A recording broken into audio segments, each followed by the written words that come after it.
Okey, Assalamualaikum warahmatullahi wabarakatuh. Baiklah. Waalaikumsalam.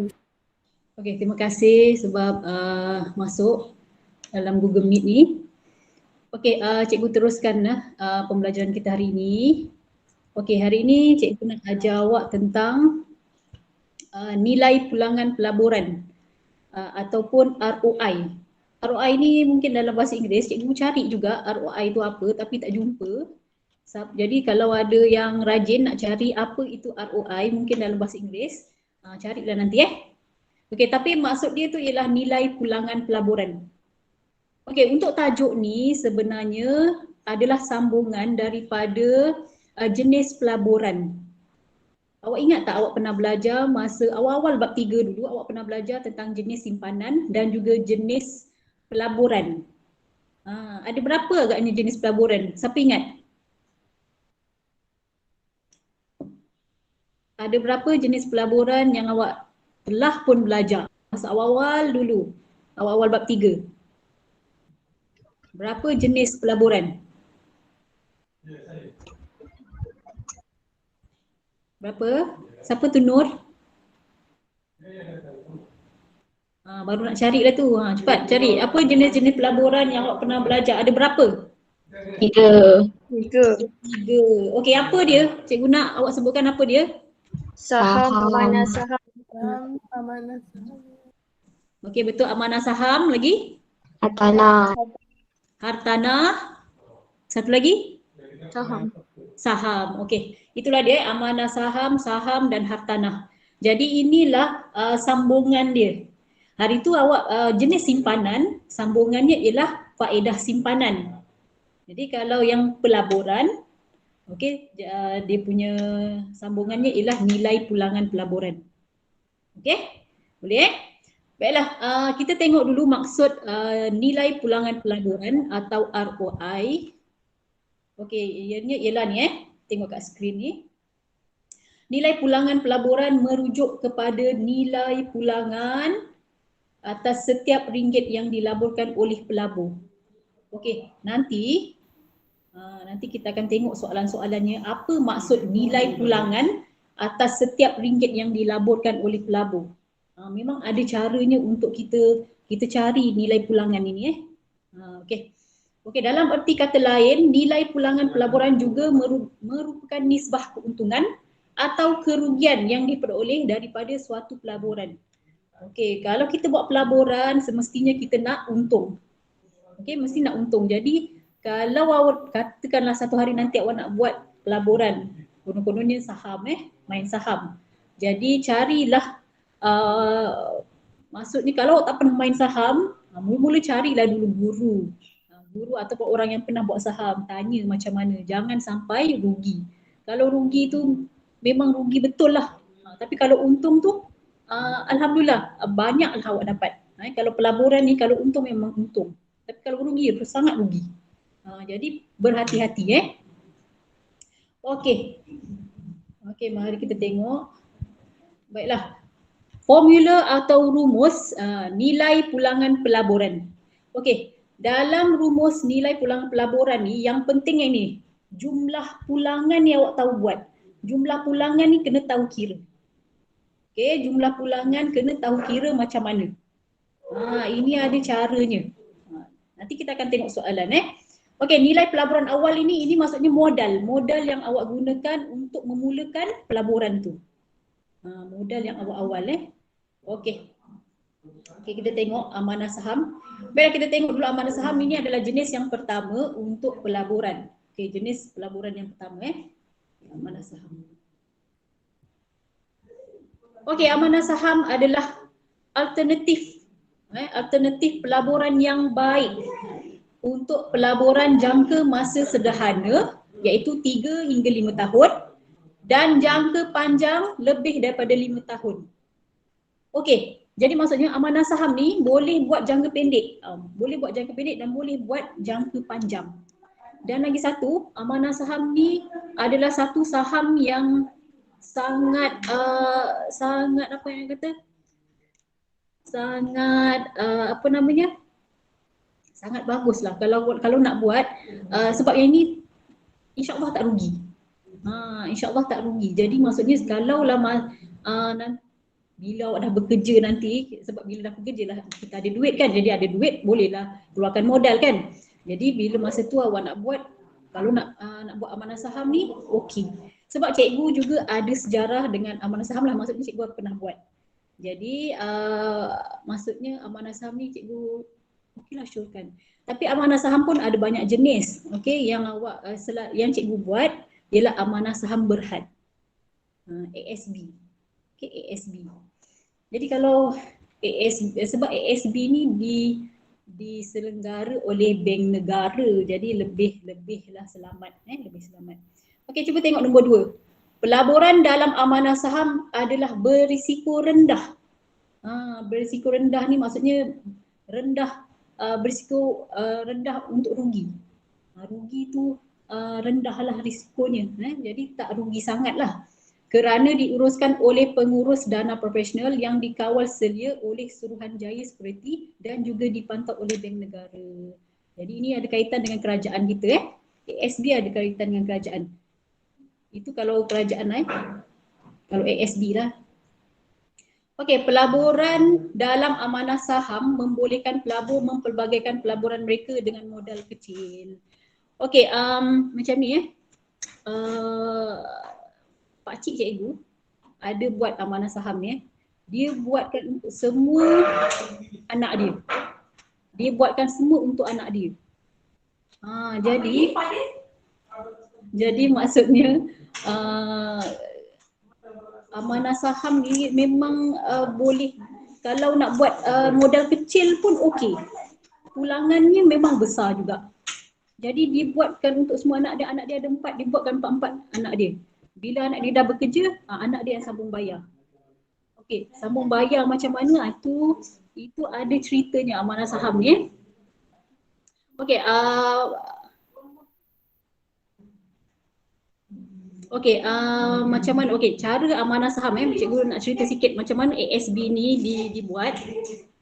Okey, katakan cikgu pernah buat, cikgu buat 45,000.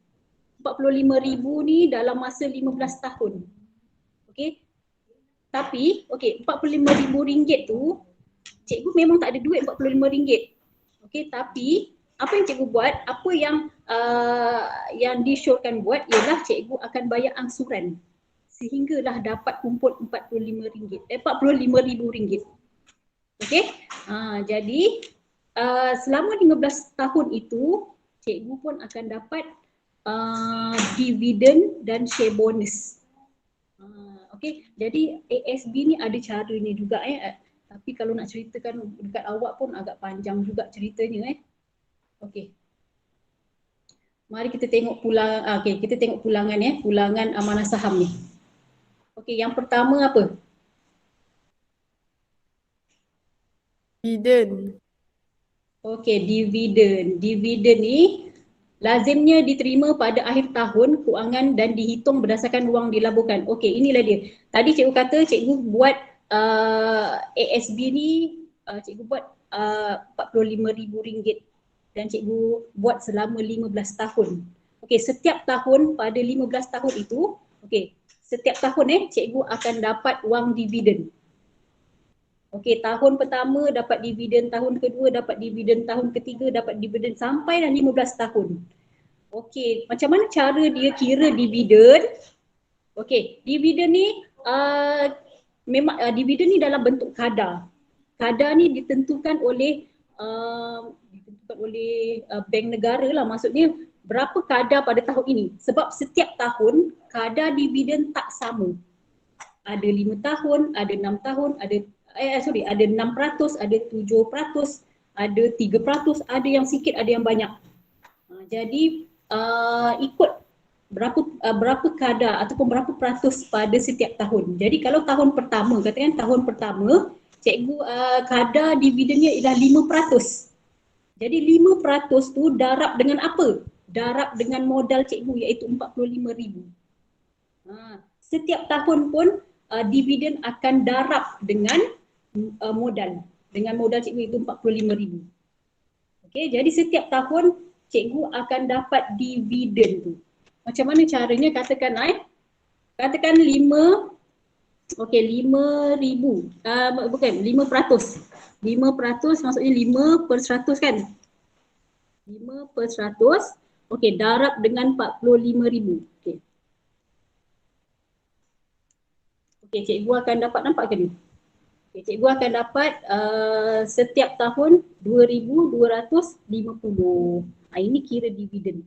Ini cara kira dividen Okey, yang kedua ialah Share bonus.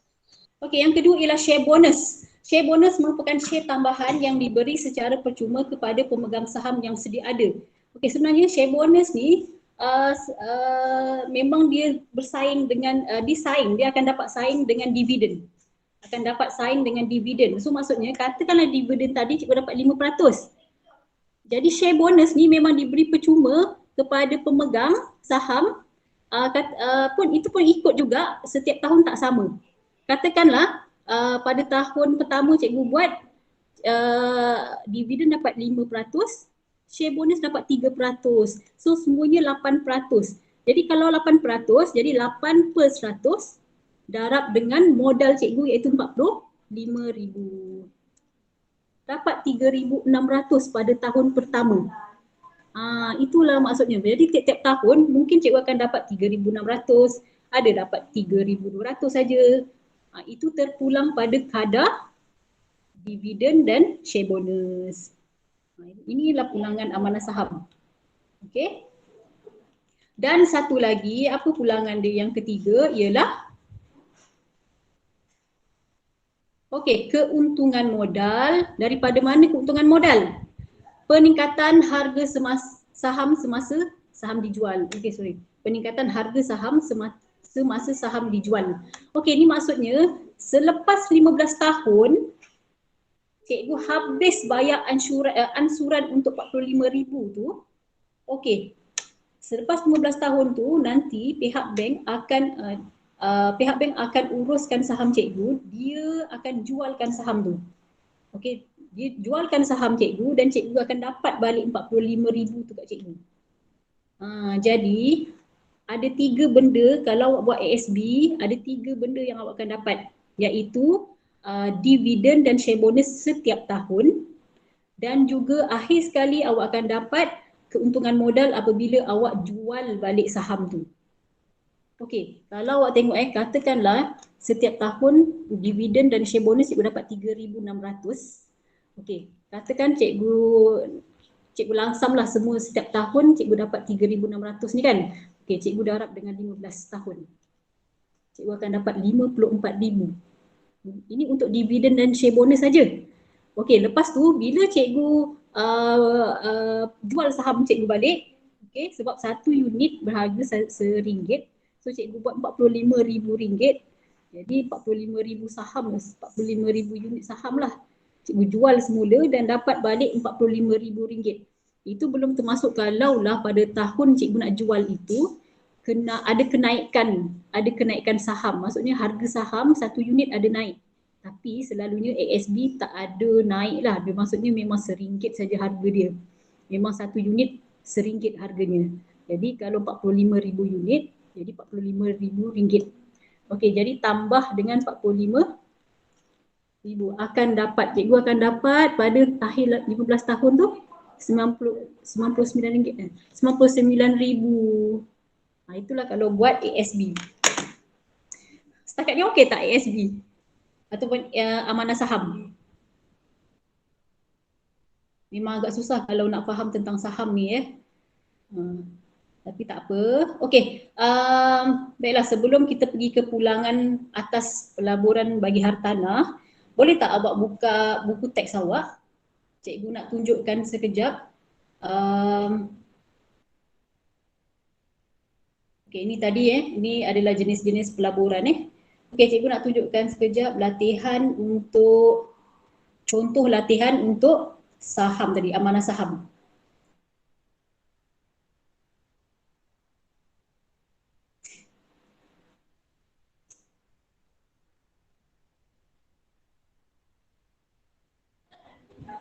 Okey, yang ini. Muka surat 61 Muka surat 61. Okey, yang ini ini dibuat Amanah Saham Bumi Putra. Oh sorry, Amanah Saham Bumi Putra sebenarnya, bukan Amanah Saham Berhad Okey, pada 1 Januari 2018 Puan Siti melabur dalam Amanah Saham Bumi Putra ASB. Okey, cikgu tadi tersalah, bukan Berhad, Bumi Putra sebanyak 3,000 unit yang bernilai RM2 seunit. Okey, RM2 seunit. Bagi tahun kewangan berakhir pada 31 Disember 2018, Amanah Saham Bumi Putra membayar dividen sebanyak 5%. Inilah dividen ni, cikgu cakap tiap-tiap tahun akan dapat 5 dividen. Jadi 5 dividennya apa yang dapat kat sini ialah apa kadarnya 5%. Pada 1 Januari 2019, Puan Siti menjual semua saham yang dimiliki dengan harga RM2.20 seunit. Berapakah nilai pulangan pelaburan bagi Puan Siti? Okey, yang ini dia buat setahun saja. Lepas tu dia nak jual dah dia punya saham. Boleh boleh, tak ada masalah. Okey, jadi dia buat setahun sebab ni 1 Januari 2018. Lepas tu dia pun 1 Januari 2019 dia nak jual. Okey, jadi setahun sahaja dia buat amanah saham ni. Okey, modal awal. Tengok ni dia ada modal awal. Modal awal mesti kena kira. Kalau kat sini dia tak bagi tahu terus modal awal. Jadi kena kira yang apa maklumat dia iaitu 3,000 unit yang bernilai RM2 seunit. Satu unit saham bernilai RM2. Jadi dia buat 3,000 unit. 3,000 bermaksud darab dengan RM2. Jadi modal awal dia ialah RM6,000. Dia keluarkan duit untuk RM6,000. Okey. Okey, modal mesti dah dalam bentuk wang Modal mesti dalam bentuk wang. Okey, dividen. Macam mana nak kira dividen? Okey, itulah tadi cikgu cakap. Kadar tadi iaitu peratus tadi awak darab dengan modal. Inilah dia. 5% darab dengan 3,000 darab RM2 ni maksudnya RM6,000 ni 5% darab dengan RM6,000 dapat RM300. Okey, dividen dia RM300. Okey, lepas tu peningkatan harga saham RM2.20 tolak RM2 sama dengan 20 sen. Maksudnya masa awal-awal dulu dia beli saham, okey, dia beli saham harga seunit ialah RM2. Tapi bila dia jual saham, Puan Siti ni jual saham seunit harganya RM2.20. Jadi kat situ ada peningkatan 20 sen. Jadi peningkatan 20 sen itu macam mana kita nak kirakan keuntungan dia, keuntungan modal dia ialah 20 sen ni darab dengan 3,000 unit dapat RM600. Sebenarnya kan pengiraan dalam buku teks ni agak susah, tapi nanti cikgu tunjukkan macam mana lebih senang faham Okey, lepas tu jumlah pulangan. Nampak? Jumlah pulangan. Ingat balik tadi rumus untuk nilai pelaburan ni. Okey, rumus untuk ni. Okey, rumus atau formula nilai pulangan pelaburan ialah jumlah pulangan. Okey, jumlah pulangan per nilai pelaburan awal. Okey, jumlah pulangan. Jadi maksudnya kat sini ditunjukkan jumlah pulangan yang ini. Okey. Okey, jumlah pulangan yang ni. Apa segala segala duit yang kita dapat kita kena jumlahkan. Okey, dapat 900. Okey, bila nak kira nilai pulangan pelaburan kita kena 900 perkan dengan modal asal. Perkan dengan modal asal darab dengan 100%. Ini kalau dia nak jawapan nilai pulangan pelaburan lah Okey, macam mana cara kira yang lebih senang sebenarnya ada lebih yang tu awak takkan faham. Okey, sebenarnya macam ni. Okey. Dia tadi dah cakap modal awal dia. Modal awal ialah RM6,000 Dah tahu dah RM6,000. Okey, dividen pula awak pun dah tahu kat situ tadi. Dividen tak ada masalah, sama saja. Okey, dividen ialah 300. Okey. Lepas tu dia jual apa? Okey, dia jual saham dia. Okey, jual saham. Okey. Maksudnya yang itu ialah apa ya? Harga jualan saham. Okey, sama dengan 3,000 unit darab. Okey, darab dengan 2 ringgit 20 sen. Okey, sama dengan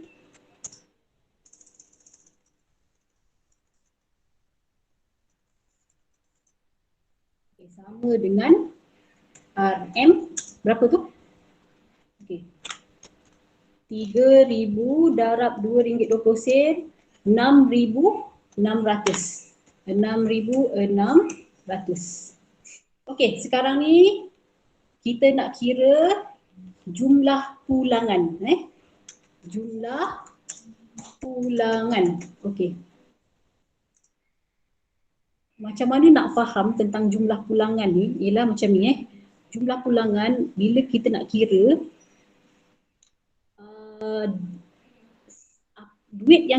jumlah duit yang kita dapat, kita tolakkan dengan jumlah duit yang kita keluarkan. Itu maksud dia. Okey, sekarang ni apa yang kita dapat? Kita dapat ialah 300 ni. Okey, Puan Siti dapat 300 dan juga hasil jualan saham dia dapat 6,600. Yang ini kita tambahkan. Duit yang dia keluarkan ialah modal awal ni, iaitu 6,000. Okey, jumlah pulangan kalau lebih nak senang, nak faham ialah jumlah duit yang kita dapat balik tolakkan dengan jumlah duit yang kita pernah keluarkan. Macam tu, okey. Jadi apa yang dia pernah dapat, yang dia dapat ialah 300 ni dengan 6,600. Jadi tambahkan 300 tambah 6,600 tolak 6,000. Jumlah duit yang Puan Siti dapat tolak dengan jumlah duit yang dia pernah keluarkan. Okey. Okey, sama juga dapat 900. Sama juga dapat 900. Okey, jadi lepas tu barulah kirakan ROI itu tadi, ROI, jumlah nilai pulangan pelaburan. Nilai pulangan pelaburan samalah dengan pengiraan dalam buku tu. Nilai pulangan pelaburan sama dengan 900 perkan dengan modal awal perkan dengan modal awal. Perkan dengan modal awal ni 6,000. 6,000 ni. Okey, darab 100%. Okey, dapatlah tadi 15%. Dapat 15%. Okey, jadi maksud ni macam ni jumlah pulangan ni sebenarnya menunjukkan dia rugi ke dia untung. Puan Siti ni rugi ke Puan Siti ni untung. So maksudnya kalau dekat dalam dia punya situasi ni kita nampak jumlah duit yang dia dapat lebih banyak daripada jumlah duit yang dia keluarkan. Itu bermaksud dia untung. Okey? Jumlah duit yang dia dapat lebih banyak daripada jumlah duit yang dia keluarkan bermaksud dia untung. Puan Siti untung. Jadi untung berapa? Untung RM900. Jadi cikgu nak awak highlightkan macam mana cara kira jumlah pulangan ni. Okey, sebab yang ini masa PT3 yang 2019 tak ada keluar lah, tapi tak tahulah kalau SPM nanti ada keluar. Okey. Okey, jadi okey tak setakat ni? Okey, dalam tajuk ROI ni memang inilah yang paling ditekankan, iaitu pengiraan nilai pulangan tu jumlah pulangan tu. Itu ditekankan. Jumlah pulangan tu sangat ditekankan Okey tak? Okey, cikgu. Okey, baiklah kita teruskan satu lagi jenis apa namanya pelaburan iaitu hartanah. Okey, hartanah. Okey, dia pergi cepat sikitlah sebab dah. Okey, pelaburan atas hartanah merupakan salah satu pelaburan yang membawa pulangan dalam bentuk sewa dan keuntungan modal. Okey, hartanah hartanah. Ya, kita tengok jenis hartanah. Okey, jenis hartanah. Dah salinkan nota? Okey, jenis hartanah yang pertama apa? Tanah. Tanah. Okey, yang kedua? Rumah. Rumah. Macam tak bersemangat dia ni. Okey, dan yang ketiga? Lot commercial. Lot commercial. Betul tak ni? Okey. Tanah. Okey, betul. Jenis hartanah. Hartanah tu bukan tanah saja tapi apa yang dibina atas tanah pun juga menjadi jenis-jenis hartanah Okey, tanah kosong pun ya. Tanah kosong. Lepas tu rumah. Okey, dan juga lot komersial. Lot komersial ni sebenarnya bangunan-bangunan yang dibina untuk dibuat kedai. Macam itulah dibuat kedai ataupun apa-apa sajalah. Perniagaan lah situ. Maksudnya bangunan-bangunan yang dibuat perniagaan. Okey. Okey, jadi daripada jenis-jenis hartanah ni, tanah, rumah, lot komersial ni pulangan pelaburan dia ialah dalam bentuk ni, sewa dan keuntungan modal. Maksudnya tanah boleh disewakan. Jadi jadi siapa yang sewakan tanah dapatlah duit sewa. Okey. Katakan tanah ni nak dijual, dapatlah pula keuntungan modal. Keuntungan modal ni biasanya adalah bila dia jual, bila dia jual harta dia tu. Okay. Rumah pun sama. Ramai orang yang ada rumah dan dia buat rumah tu jadi rumah sewa. Jadi tiap-tiap bulan dia akan dapat duit rumah sewa dan katakanlah akhirnya nanti dia kata dia nak decide untuk jual rumah, so maksudnya dia dapat hasil daripada jualan rumah. So dua ni Okey, dan lot komersial pun sama. Lot komersial biasanya kalau bangunan untuk dibuat perniagaan tu ada orang yang beli bangunan tu ada orang beli satu lot tu lah. Dengan satu unit kedai dia beli dan disewakan pada peniaga-peniaga kecil seperti kedai makanan ke ataupun nak buat jadi butik ke, disewakan kedai tu disewakan. Dan katakanlah akhirnya dia nak jual lah, dia nak jual bangunan dia tu, dia jual dan dapatlah keuntungan modal. Biasanya untuk keuntungan modal masa dia beli contohnya rumah masa dia beli rumah harganya RM200. RM200. Jadi lepas tu tiba-tiba dia rasa nak jual balik, dia akan cari masa apabila harga rumah itu meningkat. Okey, jadi kalaulah dia beli RM200, dia jual nanti mungkin dah nak RM600,000. Okey, RM200,000 dia beli, bila dia jual RM600,000. Jadi kat situ kita nampak adalah juga perbezaan yang besar. Okey, ada perbezaan yang besar sebab jangan awak beli rumah, awak beli rumah RM200,000, lepas tu tiba-tiba awak nak jual tapi harga rumah masa jual tu hanya RM300,000 saja. Jangan jual masa harga rendah. Juallah harga tinggi. Sebab apa? Sebab bukan itu saja yang awak perlu tengok. Sebab rumah awak tu mungkin awak ada keluarkan duit untuk rumah tu, buat kabinet ke, beli lampu, beli kipas, yang itu semua diambil kira Jadi jangan jual rumah apabila harga rumah rendah. Juallah masa harga rumah tinggi. Siapa nak buat macam tu lah. Beli rumah lepas tu jual, beli rumah jual. Ada orang buat macam tu? Ada. Okey.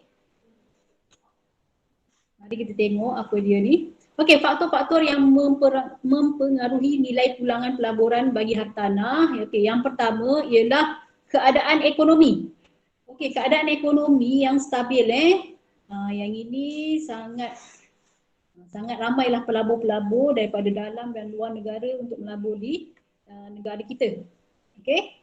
Sebab bila ekonomi kita baik, harga hartanah pun akan meningkat Harga hartanah akan meningkat. Okey, lokasi mestilah lokasi yang baik Okey, lokasi. Okey, kedudukan hartanah di lokasi yang strategi seperti berhampiran dengan pusat bandar raya yang giat maju mempunyai harga lebih tinggi berbanding dengan hartanah di kawasan kejap.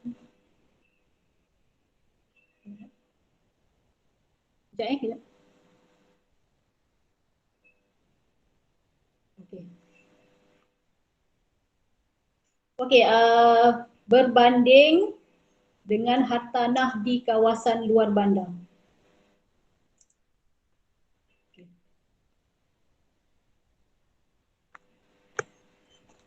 Sekejap Okey.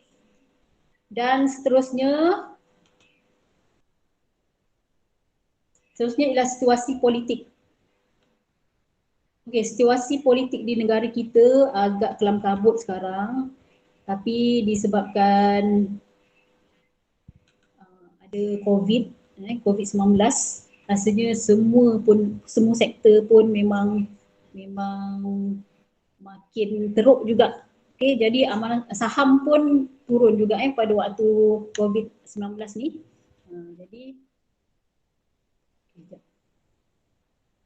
Okey, jadi kita teruskan. Yang ini awak hafal sajalah, awak baca sajalah keadaan ekonomi, lokasi Ini adalah faktor-faktor untuk meningkatkan faktor-faktor mempengaruhi nilai pulangan pelaburan bagi hartanah Okey, kita terus pada uji minda 3.1C. Okey, apakah yang dimaksudkan dengan nilai pulangan pelaburan ROA? Yang ini awak bolehlah salin balik maksud yang ada dekat atas sana lah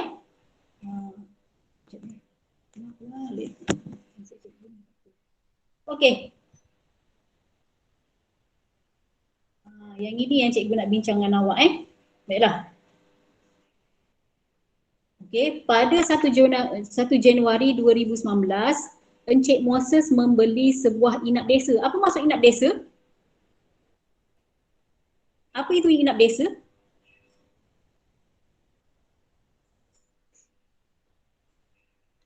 Apa maksud inap desa?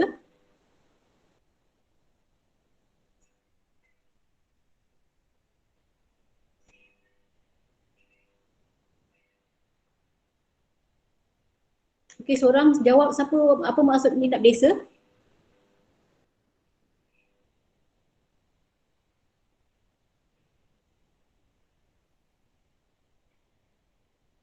Dengar tak? Homestay ke cikgu? Betul. Inap desa ni maksudnya homestay. Ya, inap desa ialah homestay. Okey. Jadi itulah bahasa Melayunya. Selalu yang awak sebut homestay tu, inilah bahasa Melayu dia. Okey, dengan harga RM250,000. Ini pada 1 Januari dia beli harga RM250,000. Okey, kadar sewa sehari ialah RM100. Secara purata 20 hari dalam sebulan inap desa tersebut akan diinap oleh penghuni. Okey. Jadi maksudnya bila dia beli inap desa tu, jadi dia terus buat perniagaan lah. Dan alhamdulillah lah kalau ikut daripada maklumat yang dia bagi tahu ni, setiap hari secara purata 20 hari dalam sebulan. Dalam sebulan ada 30 hari. Jadi 20 hari tu memang ada orang yang menyewa lah inap desa dia tu ataupun homestay dia tu. Jadi rasanya okey lah perniagaan dia kan. Okey, jadi soalan pertama dia ialah hitung sewa bulanan. Okey, sewa bulanan ni ialah apa dia? Macam mana nak hitung sewa bulanan? Siapa yang boleh bagi tahu cikgu? RM100 dalam 20 hari tu. Okey, betul. Okay. Kita ikut daripada maklumat itu purata 20 hari diinap. 20 hari tu ada saja orang yang menyewa inap desa tu. Jadi sehari RM100. Jadi 20 hari darab 20 hari bermaksud berapa? RM2,000 lah. Okey, itu adalah soalan A. Okey, kita tengok soalan B pula. Hitung jumlah pulangan pelaburan. Nampak? Jumlah pulangan. Inilah jumlah pulangan ni yang cikgu kata sangat penting untuk awak tentukan ataupun awak kira dengan betul. Kalau tidak nanti salah jawapan awak. Okey. Jika inap basic ini dijual, okey, dia dah beli lepas tu setahun kemudian sebab akhir tahun tersebut. Maksudnya 1 Januari 2019 dia beli, akhir tahun mungkin 31 Disember dia pun jual. 31 Disember 2019 dia jual. Dia dah jual ni, maksudnya dia dah jual Dia dah jual, inap desa dia dapat harga jualannya ialah RM400,000, 480,000. Okey. Sekarang ni kita kena kira dia punya jumlah pulangan. Ingat jumlah pulangan ni bermaksud jumlah duit yang Encik Moses dapat tolak dengan jumlah duit yang pernah dia keluarkan untuk inap desa. Okey, jadi kita tengokkan. Okey, apakah jumlah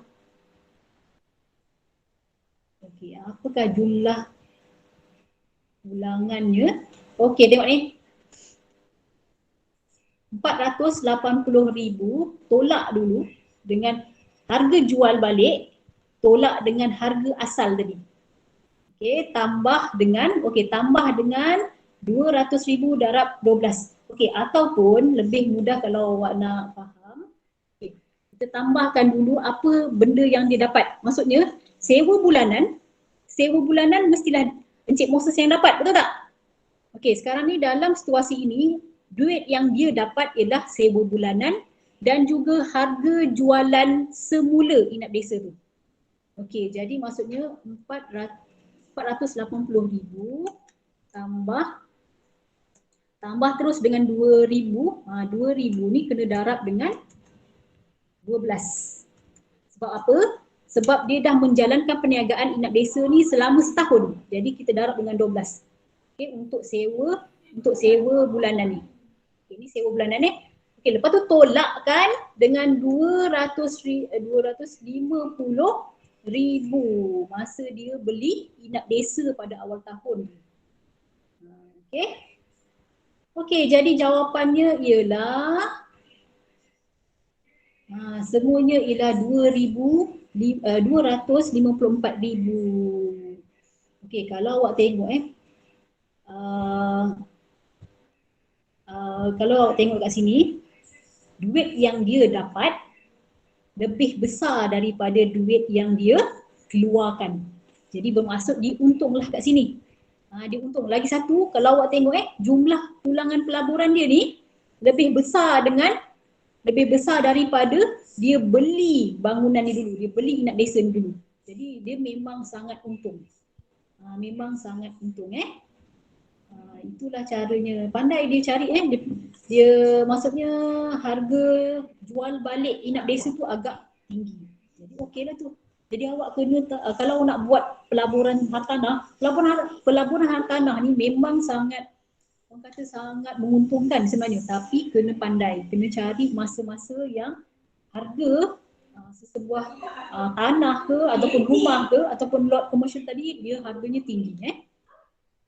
Okey, itu saja. Dia nak jumlah pulangan pelaburan saja. Dia tak nak pun nilai pulangan pelaburan. Dia tak nak nilai tu. Maksudnya kalau nilai pulangan pelaburan tu maksudnya awak kena darab dengan 100 tu. Okey, maksudnya nilai yang 200 ni, 254 ni bahagi dengan modal awal darab dengan 100. Ini dia nak jumlah pulangan pelaburan saja. Okey, lepas tu nombor 3 kita tengok. Soalan nombor 3 ni paling senang. Ini cuma nak kira dividen saja, nak kira dividen saham. Okey, pada 1 Januari 2018, Rahim melabur dalam amanah saham Bumiputra ASB sebanyak 4,000 unit bernilai RM1 seunit. Bagi tahun keuangan berakhir 31 Disember 2018, ASB membayar dividen sebanyak 8%. Berapakah dividen yang diterima oleh Rahim pada tahun tersebut? Ingat dividen memang dibayar setahun. Maksudnya setelah setahun barulah dibagi dividen. Jadi yang ini macam mana cara kiranya? Senang saja. 8% ni darab dengan modal, jumlah modal. Jadi jumlah modal dia 4,000 darab dengan RM1. Okey, macam mana? Okey, modal dia yang ni Okey, modal ialah RM1 darab 4,000 unit, maksudnya 4,000. Maksudnya dia keluarkan modal RM4,000. Jadi macam mana kira dividen? Senang saja. Dividen ialah RM4,000 darab 8%. Ataupun 8% darab 4,000 pun boleh. Okey, jadi jawapannya ialah 320. Okey, inilah saja latihan yang ada untuk awak dalam tajuk ROI ni ataupun nilai pulangan pelaburan. Okey. Ini soalan nombor 2. Siapa yang tak sempat salin boleh salin. Okey, nanti cikgu akan kongsikanlah jawapannya. Cikgu kongsikan jawapan nombor 2 dan nombor 3. Okey, setakat ni okey ke tak? Nilai pulangan pelaburan. Okey, cikgu. Okey, Betul ke cikgu. okey? Betul ke okey? Betul. Sebenarnya bukan senang kalau nak terangkan pasal saham, lagipun awak pun masih lagi belum nampak saham tu apa. Cikgu ni pun yang cikgu tahu cuma saham ASB tu je lah. Hartanah pun cikgu tak pernah ada. Okey, ada rumah tapi akanlah cikgu nak jual pula rumah cikgu kan. Okey, macam itulah. Jadi siapa yang berminat untuk melabur dalam bentuk apa-apalah, bentuk hartanah ke, bentuk apa, tanah ke, saham ke, apa-apa saja. Jadi cubalah cari sumber-sumber yang boleh dipercayai supaya awak tak ditipu dan tak rugi. Okey, boleh? Okey, cikgu rasa sampai situ sajalah. Okey, nanti cikgu kongsikan jawapan untuk nombor 2 dan nombor 3. Okey, Assalamualaikum. Salam. Salam.